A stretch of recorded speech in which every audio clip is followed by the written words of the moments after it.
வணக்கத்துக்குரிய மேயர் அவர்களே, பொது வாழ்க்கையில் ஈடுபட்டிருக்கிறவங்களுக்கு 2 விதமான அறிவு வேணும்னு நம்ம முன்னோர்கள் சொல்லியிருக்காங்க. அது என்ன அறிவுன்னு சொன்னால், ஒன்று சேகரித்த அறிவு, இன்னொன்று சிந்தித்த அறிவு. சேகரித்த அறிவும் சிந்தித்த அறிவும் இணைஞ்சு செயல்பட்டால் தான் பொதுமக்களுக்கான பணிகளை நாம் செய்ய முடியும். அந்த அறிவு எனக்கு இருக்கா இல்லையான்னு தெரியல. ஆனால் அதே மாதிரி இன்னொன்று சொல்லியிருக்காங்க, அதாவது ஒரு கோரிக்கையை வலியுறுத்த, ஒரு கோரிக்கையை சொல்ல அணுகுமுறைகள் எப்படி சொல்லணும்னு, அந்த சொல்லக்கூடிய விதம், அணுகக்கூடிய முறை, இந்த முறைகளை வச்சு தான் அணுகணும் சொல்லணும் அப்படின்னு சொல்லியிருக்காங்க. ஆனால் அது இருக்குங்கிற நம்பிக்கையில் நான் இங்கே நிற்கிறேன். வணக்கத்துக்குரிய மேயர் அவர்களே, நான் இங்கே குறைகளை பட்டியலிட நிற்கல. குறையில்லா வாடா என்னுடைய வாடம், இந்த சென்னை மாநகரம் இருக்கணுங்கிற ஆசையில் தான் நான் இங்கே பேச நிற்கிறேன். நான் ஏதாவது குறைகளை சுட்டி காட்டுறது நான் நினச்சா அது குறைகளை நீங்கள் திருத்திக்கணும்னு சொல்லி நான் வேண்டுகோள் வைக்கிறேன்னு அர்த்தம். வணக்கத்துக்குரிய மேயர் அவர்களே, அதாவது இங்கே பல மாமன்ற உறுப்பினர்கள் பேசினாங்க, ஒரு நிர்வாகத்துக்கு எது அழகுன்னு சொல்லி சொன்னால், குறைந்தபட்சம் குறைகளை சுட்டி காட்டக்கூடிய குறைகளை ஒரு 30 நாளைக்குள்ள அதை நிவர்த்தி பண்ணி கொடுத்தா அது சிறந்த நிர்வாகம் அர்த்தம். ஆனால் இங்கே நாங்கள் மாமன்றத்தில் கிட்டத்தட்ட பொறுப்பேற்று 31 மாதங்கள் ஆகுது. பேசுனதே பேசிட்டு இருக்கிறோம், சொன்னதே சொல்லிட்டு, கேட்டதே கேட்டுட்டு இருக்கோம். அதை எதுவும் நடந்ததா தெரியல. மேயர் ஆணையறீங்க, அமைச்சர்கள் ஆணையறாங்க, முதலமைச்சர் சொல்றாரு, ஆனா கீழே ஒண்ணும் வேலை நடக்கல. இல்ல நீங்க 19 அப்படி சொல்லக்கூடாது. நான் சொல்றேன், செய்தி நடக்கிறது மட்டும் தான் நீங்க சொல்லணுமே தவிர அதுக்கான விளக்கம் தரலாம். அது சொல்றது தானே வரேன். அதுக்குள்ள ஏன் குறுக்கீடு பண்றீங்க? இல்ல, நான் உறுப்பினர் சொல்றது நான் உரிமை இருக்கலாம். இந்த பொருள் மட்டும் தான் சொல்லலாம். அந்த பொருள் தான் சொல்ல வரேன். சொல்ல விடுங்க, சொல்ல விடுங்க. அரசு செய்து இருங்க, நான் சொல்றது அரசு செய்து வணக்கத்துக்குரிய மேயர் அவர்கள், பொறுப்பு மேயர் அவர்களே, அதாவது அரசு செய்து அரசு செய்ய சொல்லுது, கீழே செய்ய மாட்டேன்றாங்கன்றதான் குற்றச்சாட்டு. அதுதான் கொஞ்சம் அமைதியா இருங்க, கொஞ்சம் அமைதியா இருங்க, இருங்க கொஞ்சம் அமைதியா இருங்க.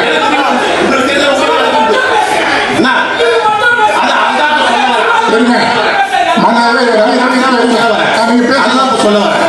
நான் 2024 ஜனவரி 30 அந்த பருவமழை காலத்துல இந்த மழை வெள்ளத்தை தடுக்கிறதுக்காக சில வழிமுறைகளை சொன்னேன். ஜனவரி மாசம் சொன்னேன். அதாவது என்ன சொன்னேன்னு சொல்லி சொன்னா, கொடுங்கியூர் கனால் ஓரமா இருக்கக்கூடிய அந்த கால்வாய் ஓரமா இருக்கக்கூடிய மதில் சுவரை 2 அடி உயர்த்தி தரணும்னு கேட்டேன். 2 அடி உயர்த்தப்படல. அதே மாதிரி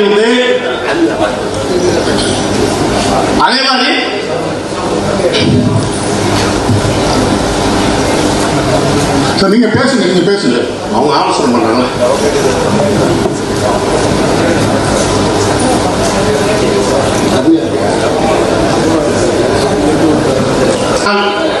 கனால் ஓரமா இருக்கக்கூடிய மதில் சுவர் கீழே வட்ட வடிவத்தில் துளைகள் இருக்குது. அந்த துளைகள் வழியா தான் மழை நீர் வெள்ளப்பெருக்கு வந்தா இந்த துளைகள் வழியா ஊருக்குள்ள தண்ணி வருது. அதுல இரும்புல எல்பெட்ல பைப் போட்டு திறந்து மூடுற மாதிரி போட சொன்னேன். ஒரு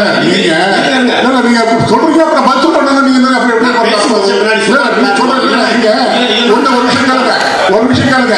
மன்ற உறுப்பினருடைய கவனத்திற்கு, நீங்கள் மாநகராட்சியுடைய சம்பந்தப்பட்ட கேள்விகளை கேட்பீர்களானால் அதற்கு உரிய பதில் கிடைக்கும்.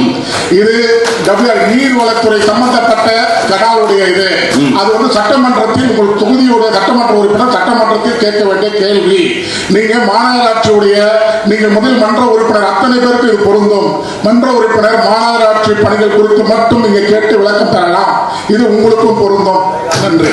இல்ல, இது வரைக்கும் மற்றவங்க சொன்னாங்க, அவங்களுக்கு அந்த பதில் இல்ல. எல்லாருக்கும் தான் சொல்லிட்டேன்.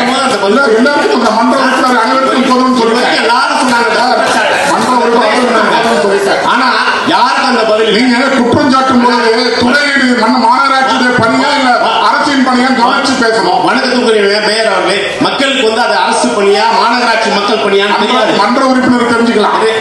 அது நான் ஒவ்வொரு மக்களுக்கு என்னுடைய வாழ்க்கை. நீங்க மன்ற உறுப்பினர் சட்டமன்ற உறுப்பினர் இருக்காங்க.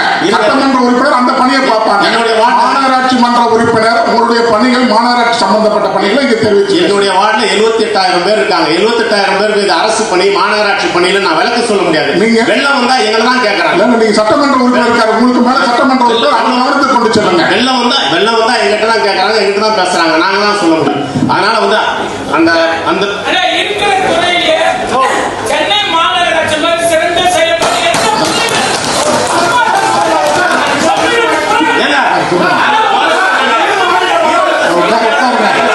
இருக்கிறத செஞ்சுட்டாங்கன்னா கேட்கறோம், இருக்கிறத செஞ்சுட்டாங்கன்னா கேட்கறோம். எல்லாத்துக்கும் மூணு சொல்ற மாதிரி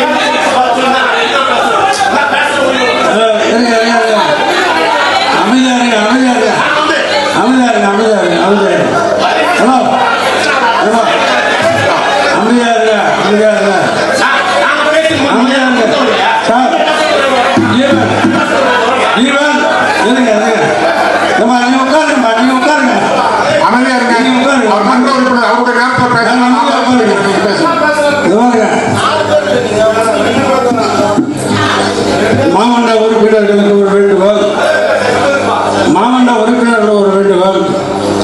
இதில் நம்ம ஆளுங்கட்சி, எதிர்கட்சி, மற்ற கட்சி, எல்லா கட்சி சார்ந்தவங்களும் இருக்காங்க. நம்ம வாழ்க்கை பேசுவோம், நம்ம பாராட்டி பேசுவோம், அவங்களும் ஒன்று ரெண்டு பாராட்டியும் பேசுவாங்க, குறையும் சொல்லுவாங்க. அவங்க கேட்குற கோரிக்கை ராஜன் மாதிரி மற்றவங்களும் கேட்கறதுக்கு எல்லாம் கேட்பாங்க. நம்ம மேலிருந்து பதில் சொல்ல தயாராக காத்துக்கிறாங்க. எந்த மாதிரி கேள்வியாக இருந்தாலும் பதில் சொல்ல நம்ம தயாராக இருக்கோம். நீங்கள் வந்து அவங்கவுங்க பேசி அந்த பதில் சொல்ல முடியாதையும், அவர் கேட்குற கேள்வி அவர் தலையோ புரிஞ்சுக்காத முடியாத மாதிரியும் நம்ம மன்றத்தை ஆக்கிவிடக்கூடாது. நீங்கள் அமைதி காக்கும்படி கேட்டுக்கொள்கிறேன். துணைமையர் பதில் சொல்லுவார். நீங்க அமைதியா இருக்க ஆளுங்கட்சி தலைவர் பேசுறதுக்கு அமைதி கொடுங்க. துணைமையர் பதில் சொல்லுவார். அப்படியெல்லாம் நாங்களும் சொல்லுவோம், பதில் சொல்லுவோம். நீங்கள் எதுவாக இருந்தாலும் டைம் கேட்டு பேசுவார். அவருக்கே சொல்றதா இருந்தால் கூட சரி, நான் பேச போறேன்னு சொல்லிட்டு கை தூக்கி மேயர்கிட்ட அனுமதி வாங்கி பேசுங்க. அந்த மரபை கடைப்பிடிங்க, அதுதான் நல்லது. ஆளாளுக்கு பேசுனா எப்பவுமே அந்த மன்றத்துக்கு அது ஒரு மரபு இல்லாமல் போயிடும். அவர் பேசட்டும், பேச விடுங்க, நம்ம பதில் சொல்லுவோம்.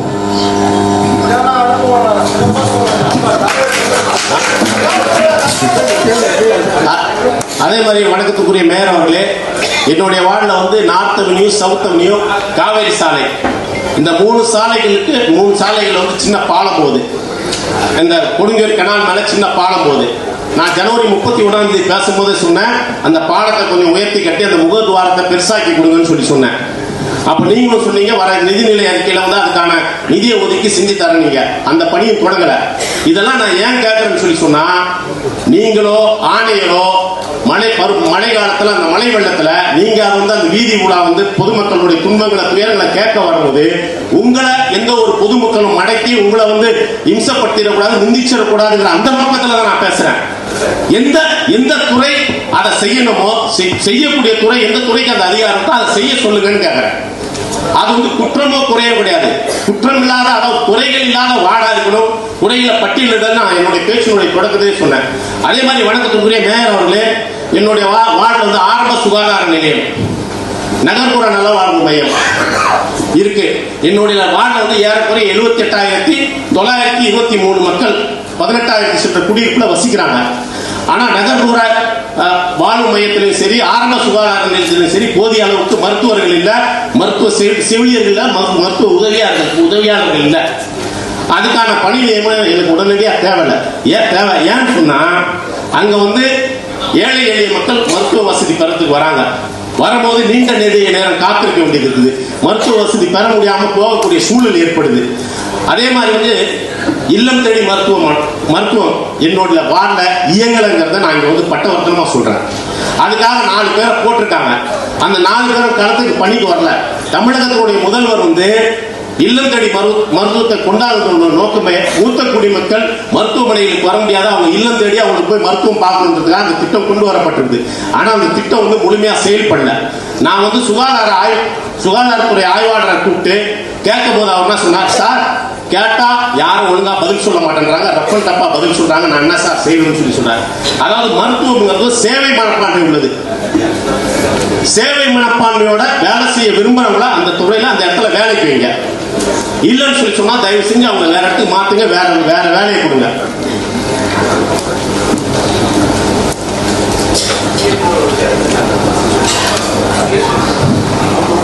நீங்க பேசுங்க.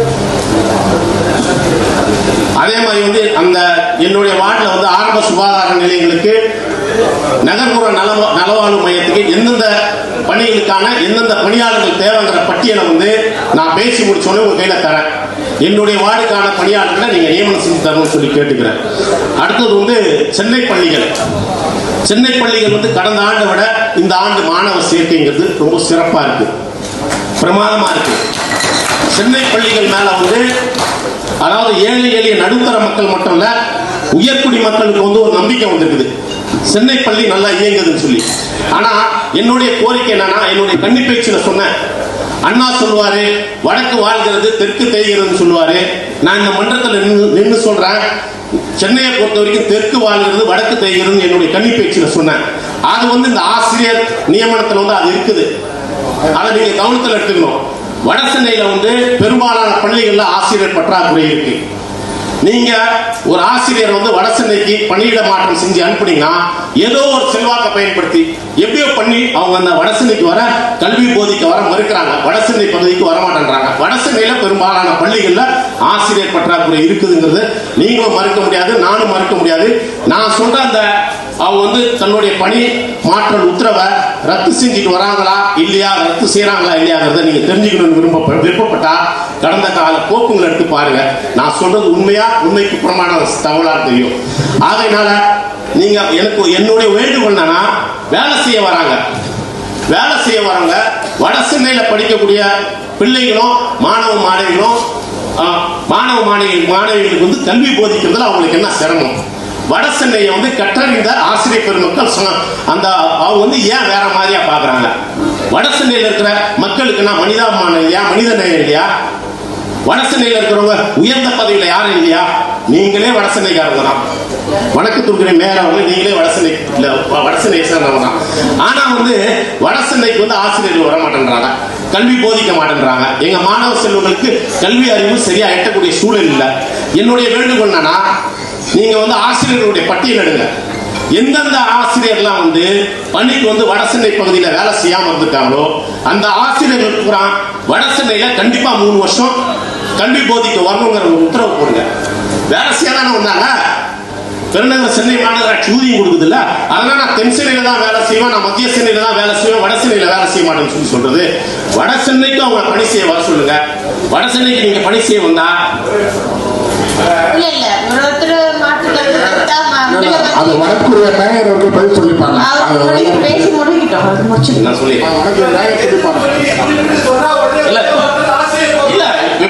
என்னுடைய நான் பேசுறேன்.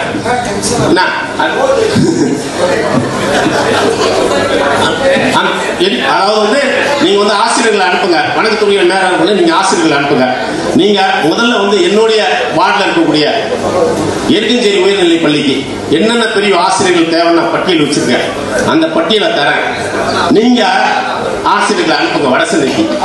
வட சென்னை மக்களுடைய அன்பையும் கரிசனத்தையும் அவங்க உணர்ந்துக்கூடிய சூழலை நாங்க வட சென்னை மக்கள் நாங்க உருவாக்கி தரோம்.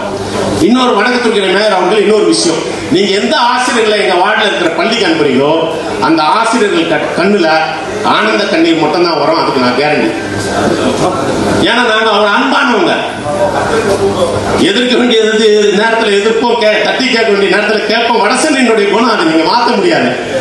அதனாலதான் வந்து திராவிட முன்னேற்ற கழகத்தையே வடசென்னையில தான் தொடங்கினாங்க அறிஞர் அண்ணா அவர்கள். வடசென்னை மண் வந்து அவ்வளவு வலுவான மண்ணு. அதே மாதிரி வணக்கத்துக்குரிய மேயர் அவர்களே,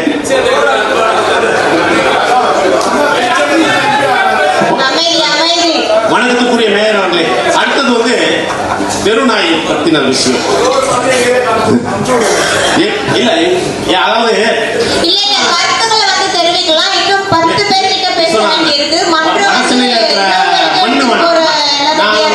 நீங்க எதிர்பார்க்கிற மாதிரி மக்கள் நாங்க தான் அமைச்சிருக்கோம். வணக்கத்துக்குரிய மேயர் அவர்களே, தெருநாய்கள் சம்பந்தப்பட்ட ஒரு விஷயம், அதாவது தெருநாய்களுடைய அட்டகாசத்தை அட்டூழியத்தை வந்து கட்டுப்படுத்துறதுக்கு நாம எவ்வளவு முயற்சி பண்ணிக்கிட்டே இருக்கிறோம். ஓரளவுக்கு வந்து வெற்றி கிடைச்சிருந்தாலும் எனக்கு என்ன பிரச்சனைனா சட்டத்து மேலதான் பிரச்சனை, சட்டத்து மேல அமைப்புகள் மேலதான் எனக்கு பிரச்சனை. இப்போ நீங்க பாத்தீங்கன்னு சொல்லி சொன்னா 2022ஆம் ஆண்டு ஏறக்குறைய 3,36,000 பேர் மேல வந்து நாய்க்கடியால பாதிக்கப்பட்டிருக்காங்க தமிழ்நாட்டில். ஏறக்குறைய 3,36,000 பேருக்கு மேல பாதிக்கப்பட்டிருக்காங்க. 2023ஆம் ஆண்டு 40,45,000 பேருக்கு மேல நாய்க்கடியினுடைய கொடூரத்துக்கு ஆளாயிருக்காங்க. 2023ஆம் ஆண்டு சென்னையில மட்டும் 21,720 பேர் நாய்க்கடியால பாதிக்கப்பட்டிருக்காங்க. ஒரே ஒரு நாய் மட்டும் ராயபுரத்துல 28 பேரை கடிச்சிருக்கு. அப்ப நான் என்ன கேட்கறேன்னு சொல்லி சொன்னா, சட்டத்தை உருவாக்குனவங்க, அமைப்பை நடத்துனவங்களுக்கு வந்து நாயை பாதுகாக்கணும், நாயினுடைய உயிரை பாதுகாக்கணும், நாய்களை கொல்லக்கூடாதுன்னு சொல்லி அவங்க காட்டக்கூடிய கரிசனமும் கருணையை வந்து இந்த நாய்களால் கடிப்படக்கூடிய மனிதர்கள் மேல இல்லையா? நாய்களால் கடிப்படக்கூடிய மனிதர்கள் மேல இல்லையா? அந்த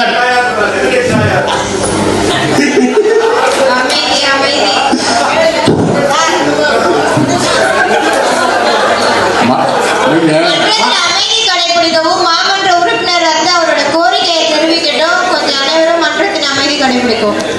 வணக்கத்துக்குரிய மேயர் அவர்களே, அதாவது வந்து இந்த நாய்களால் கடிப்படக்கூடியவங்க யாருன்னு பார்த்தீங்கன்னு சொல்லி சொன்னா, உயர்தட்டு மக்களுடைய வீட்டு பிள்ளைகள் கடிப்படல. மாட மாளிகையில் பங்களாவில் இருக்கக்கூடிய எந்த ஒரு மனிதனையும் நாய்கள் கடிக்கல. எங்களை மாதிரி சாதாரண சாமானியர்கள், சாலையில் நடக்கக்கூடியவங்க, சாலையில் பிரவேசிக்கக்கூடிய இருசக்கர வாகனத்தில் போகக்கூடியவங்க தான் நாய்கள் கடிக்குது. அப்போ அந்த நாய் கடிக்கு வந்து நாய்கள் மேல சட்டமும் அமைப்புகள் வந்து காட்டக்கூடிய கருணை எங்க மக்கள் மேலே காட்டணும். நாயை வந்து நிந்திச்சா, நாயை வந்து தொல்லை பண்ணா என்னென்ன விதிகள், என்னென்ன தண்டனை, என்னென்ன சட்டம் சொல்லியிருக்கிறார். அந்த சட்டம் நாய்க்கடியால பாதிக்கப்பட்ட அந்த ஜீவன்களுக்கு என்ன விமோசனம் சொல்லல. இது வரலாற்று சிறப்பு மிக்க மாமன்றம். இந்த மாமன்றத்துக்கு ஒரு பாரம்பரியம் இருக்கு. 100 ஆண்டு கடந்த மாமன்றம். நீங்க இந்த மாமன்றத்துல வணக்கத்துக்குரிய மேயர், மரியாதைக்குரிய ஆணையர், மரியாதைக்குரிய துணை மேயர், ஆளுங்கட்சி தலைவர், நீங்க வந்து உட்கார்ந்து ஒரு நீங்க வாழ்நாள மறக்க முடியாதாரு உட்கார்ந்து பேசி ஒரு முடிவெடுத்து இந்த சட்டத்தில் வந்து திருத்த வேணும்னு சொல்லி சட்ட திருத்த வேண்டி ஒரு தீர்மானம் போட்டு சம்பந்தப்பட்ட அமைப்புக்கு, சம்பந்தப்பட்ட துறைக்கு அனுப்புறீங்கன்னு சொல்லி சொன்னா, இந்த பெருநகர சென்னை மாநகராட்சியினுடைய குரலுக்கு ஒரு மரியாதை கிடைக்கும், மதிப்பு கிடைக்கும். அந்த மரியாதையும் மதிப்பும் ஏற்படணும். பல உயிர்கள், பல உடல்களை காப்பாற்றக்கூடிய அந்த சூழலை வந்து இந்த பெருநகர சென்னை மாநகராட்சி ஏற்படுத்தணும்னு கேட்டுக்கிறேன். வணக்கத்துக்குரிய மேயர் அவர்களே, அடுத்த கடைசியா ஒரு விஷயம். இது 2010 இந்த மன்றம் நிறைவேற்றின பொருள். 2010 மார்ச் மாசம் 15, 17ஆம் தேதி அந்த பொருள் நடவடிக்கை புத்தகத்தில் வெளிவந்த ஒரு செய்தி. அதுக்கு பிறகு ஆட்சி மாறிச்சு, காட்சி மாறிச்சு, அந்த பொருள் வந்து நடைமுறையில் இல்லாம போச்சு. அது என்னன்னு பார்த்தோம்னா, இன்னைக்கு சென்னை மாநகர வீதிகளில் நாம உலாவும் எங்க பார்த்தாலும் வணிக நிறுவனங்கள், வனங்கள், பள்ளிகள், கல்லூரிகள் எல்லாமே இருக்கு. ஆனா எல்லா அலுவலர்கள், எல்லா வணிக நிறுவனங்களுடைய பெயர் பலகைகள் பார்த்தா வண்ணமயமான ஆங்கில எழுத்துக்கள்ல, பிற மொழி எழுத்துக்கள்ல தான் இருக்கு. தமிழ் மொழியில வந்து எழுத்துக்கள் கிடையாது. தமிழ் வந்து நாம வந்து அதுல பிரவேசிக்கும் போது நாம சென்னையில இருக்கிறோமா, தமிழ்நாட்டில் இருக்கிறோமாங்கிற ஐயமும் சந்தேகமும் நமக்கு வருது. நான் அறிய இந்திய துண்டிய கண்டத்துல இந்த அளவுக்கு பிற மொழி ஆதிக்கம் வேற எங்கேயும் இல்லை. அதை உணர்ந்துதான் வந்து அன்றைக்கு வந்து மேயரா இருந்த இன்றைய மக்கள் நல்வாழ்வுத்துறை அமைச்சர் அவர்கள் 2010 ஒரு பொருளை கொண்டு வந்து நிறைவேற்றார். சென்னை மாநகரத்தில் இருக்கக்கூடிய எல்லா வணிக நிறுவனங்களும், எல்லா தொழிற்சாலையும் தமிழ் எழுத்துல வந்து பிரதானமாக இருக்கணும்னு சொல்லி அவர் ஒரு தீர்மானத்தை நிறைவேற்றார். தீர்மானத்தை நிறைவேற்றி நடைமுறைக்கு வருது. ஆனா 10 ஆண்டுகள் ஆட்சி மாறினது பிறகு காட்சி மாறி போய் திரும்பி பழைய நிலவரத்தோடு. நீங்க வேணா இங்க இருக்கிற மாமன்ற உறுப்பினர்கள் பூரா வந்து மன்றத்தை விட்டு வெளியே போகும்போது பாருங்க, ரிபன் மாளிகைக்கு மேல ஒரு பக்கம் தமிழ் வாழ்கர் இருக்கும், இன்னொரு பக்கம் தமிழ் வெல்கர் இருக்கும். ஆனா ரிபன் மாளிகைக்கு எதிரில், ரிபன் மாளிகைக்கு பின்னாடி வலது இடது பக்கத்துல பாத்தீங்கன்னா எல்லா இடத்துலயும் பிற மொழி எழுத்துக்கள் தான் இருக்கும். நம்ம வந்து தமிழ் எழுத்தை பார்க்க முடியல. அதனால வணக்கத்துக்குரிய மேயர் அவர்களே, இந்த இதை வந்து அன்றைக்கு வந்து வணக்கத்துக்குரிய மேயரா இருந்த மாசு அவர்கள் கொண்டு வந்த அந்த விதிமுறைகளே நீங்க அமல்படுத்தணும். தமிழ்நாடு கடைகள் மற்றும் நிறுவன விதிகள் 1948 பிரிவு 15 உள்பிரிவு 1, 2 அப்புறம் 3 அதை பயன்படுத்தி நீங்க வந்து தமிழ் மொழியில வந்து எல்லா வணிக நிறுவனங்களுடைய பேர் இருக்கணும்னு சொல்லி அந்த இதை கொண்டு வரணும்னு சொல்லி வாய்ப்பு நன்றி தெரிவிக்கிற அதே நேரத்தில் இன்னைக்கு நீங்க கொண்டு வர போற பொருள் 30, அந்த பொருள் 30ல மறுமலர்ச்சி திராவிட முன்னேற்ற கழகத்துக்கு ஒரு ஆட்சேபனை இருக்கு. அந்த ஆட்சேபனை வந்து எனக்கு பின்னாடி இருக்கக்கூடிய மற்ற தோழமை கட்சிகள் தெரிவிப்பாங்க. வாய்ப்புக்கு நன்றி, வணக்கம். நன்றி. மாமன்ற உறுப்பினர் அவர்கள் கோரிக்கை போல் சென்னை பள்ளிகள் வந்து ஆசிரியர்கள் நியமிக்கப்படவில்லை என்று தெரிவித்திருந்தீங்க. எஸ்ஜிடி மூலியமா இப்போது 61 ஆசிரியர்கள் நியமிக்கப்பட்டிருக்கார்கள். பிடி டீச்சர்ஸ் வந்து 187 பேர் நியமிக்கப்பட்டிருக்கார்கள். பிஜி டீச்சர்ஸ் வந்து 183 பேர் வந்து நியமிக்கப்பட்டிருக்கார்கள். இப்பொழுது கூடுதலாக டிஆர்பி மூலியமாக 222 டீச்சர்கள் வந்து நியமிக்கப்பட இருக்கிறார்கள். அப்பொழுது மன்ற உறுப்பினர் வார்டுக்கு உட்பட்ட பகுதிகளில் வந்து ஆசிரியர்கள் நியமிக்கப்படுவார்கள். நீங்க என்ன தெரிவிச்சீங்க, வட சென்னையில தான் நீங்களும் இருக்கீங்க அப்படின்னு சொல்லிட்டு. நானும் வட சென்னையில தான் இருக்கேன். தென் சென்னையில பார்க்கணும், வட சென்னைகள்ல இப்ப நிறைய திட்டங்கள் வந்து மாண்புமிகு தமிழ்நாடு முதலமைச்சர் அவர்கள் கொண்டு வரார்கள். வட சென்னை வந்து தென் சென்னை விட அதிக வளர்ச்சி பெறும் இந்த மாண்புமிகு முதலமைச்சர் ஆட்சியில அப்படின்றத நான் தெரிவித்துக் கொள்கிறேன். திட்டங்கள் வந்து நன்றி, ஆசிரியர்கள் வரட்டும், அதுக்கு ஒரு நன்றி சொல்லிடுறேன். அந்த பட்டியல் கொடுத்துருக்கேன் பாத்துங்க. அப்புறம் ஒரு சின்ன விஷயம், இந்த மழலை பள்ளி ஆசிரியர்கள் விஷயம் நான் வந்து பேசியிருந்தேன். நீங்களும் ஆசிரியர்களுடைய அந்த பெருமைகளை புகழ்களை பூரா சொன்னீங்க. ஆனால் அவங்களுக்கான ஊதிய உயர்வும் எட்டலை, பணி நிரந்தரமும் செய்யலை. ஆசிரியர்களுக்கு 12,000 ரூபாய் கூட சம்பளம் வரல. ஆயாக்கள் உதவியாளர்களுக்கு வந்து 9,000 சம்பளம் கூட தாண்டல. குறைந்தபட்சம் நம்ம என்விஎம்எல்களுக்கு கொடுக்குற சம்பளம் அந்த அளவுக்கு சம்பளமாவது கொடுத்தாலும் நல்லா இருக்குன்னு சொல்லி கேட்டுக்கிறேன். அதுவும் சேர்த்து கடிதமாக கொடுத்துருக்கேன். நன்றி.